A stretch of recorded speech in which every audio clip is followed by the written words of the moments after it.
ಜೈ ಶ್ರೀಕೃಷ್ಣ, ಜೈ ದುರ್ಗಾ ಮಾತಾ. ಆದ್ಮೇಲೆ ನಾವೀಗಾಗಲೇ ಕವಚ ಅಂದರೆ ಏನು ಅನ್ನೋದನ್ನ ತಿಳ್ಕೊಂಡವು. ಈಗ ಕವಚಂ ಶ್ಲೋಕಗಳಲ್ಲಿ ಮೊದಲಿಗೆ ಬರುವಂತಹ ನ್ಯಾಸ, ಹಾಗಾದರೆ ಏನು? ನ್ಯಾಸ ಅಂದರೆ ಏನು? ನ್ಯಾಸ ಅಂದರೆ ಸ್ಥಾಪನೆ, ಇಡುವುದು.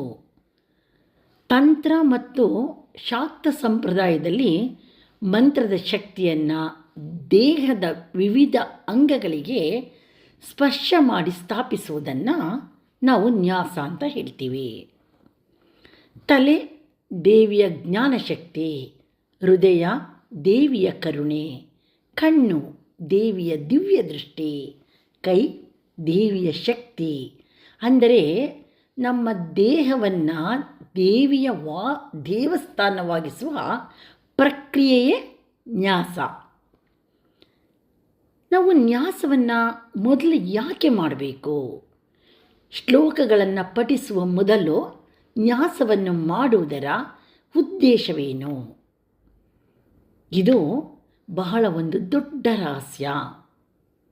ನ್ಯಾಸ ಮಾಡದೆ ಯಾವುದೇ ಕವಚಂ ಶ್ಲೋಕಗಳಿರಬಹುದು, ಯಾವುದೇ ಶ್ಲೋಕಗಳನ್ನು ಓದಿದಾಗ ಅದು ಕೇವಲ ಶ್ಲೋಕ ಮಾತ್ರ.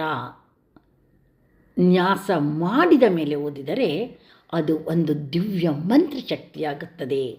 ಅಂದರೆ ನ್ಯಾಸ ದೇಹದಲ್ಲಿ ಶಕ್ತಿ ಜಾಗೃತಿಯನ್ನು ಮಾಡುತ್ತೆ, ಕವಚ ಆ ಶಕ್ತಿಯನ್ನು ರಕ್ಷಣೆಯನ್ನು ಮಾಡುತ್ತೆ.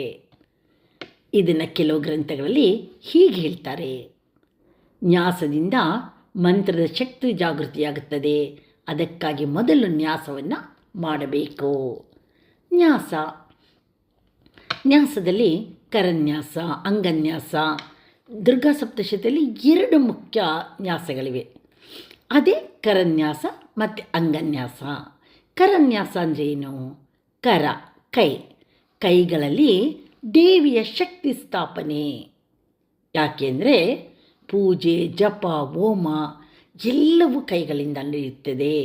ಹಾಗಾಗಿ ಮೊದಲು ಕರನ್ಯಾಸ ಮಾಡುವುದರ ಜೊತೆಯಲ್ಲಿ ನಮ್ಮ ಕೈಗಳಿಗೆ ರಕ್ಷಣೆಯನ್ನು ಪಡ್ಕೊಬೇಕು.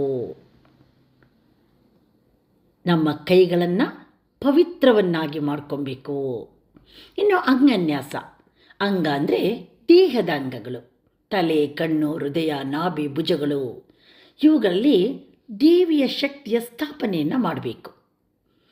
ಅಂದರೆ ದೇಹವೇ ದೇವಿಯ ಯಂತ್ರವಾಗಬೇಕು.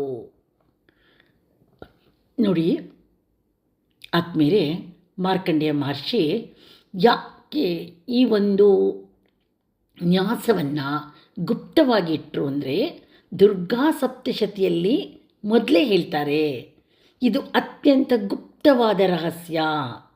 ಕಾರಣ ಈ ಮಂತ್ರಗಳು ಶಕ್ತಿಶಾಲಿ ತಂತ್ರ ಮಂತ್ರಗಳು, ಸಿದ್ಧಿ ಕೊಡಬಲ್ಲವು, ದುಷ್ಟ ಶಕ್ತಿಗಳಿಂದ ರಕ್ಷಣೆಯನ್ನು ಕೊಡುವಂಥವು. ಅದಕ್ಕಾಗಿ ಎಲ್ಲರಿಗೂ ಇದನ್ನು ಹೇಳಲು ಸಾಧ್ಯವಾಗೋದಿಲ್ಲ. ಗುರು ಪರಂಪರೆಯಲ್ಲಿ ಮಾತ್ರ ಇವುಗಳನ್ನು ನೀಡಲಾಗುತ್ತದೆ ಅಂತ ಹೇಳ್ತಾರೆ. ನ್ಯಾಸದ ಆಂತರಿಕ ರಹಸ್ಯ ಏನು?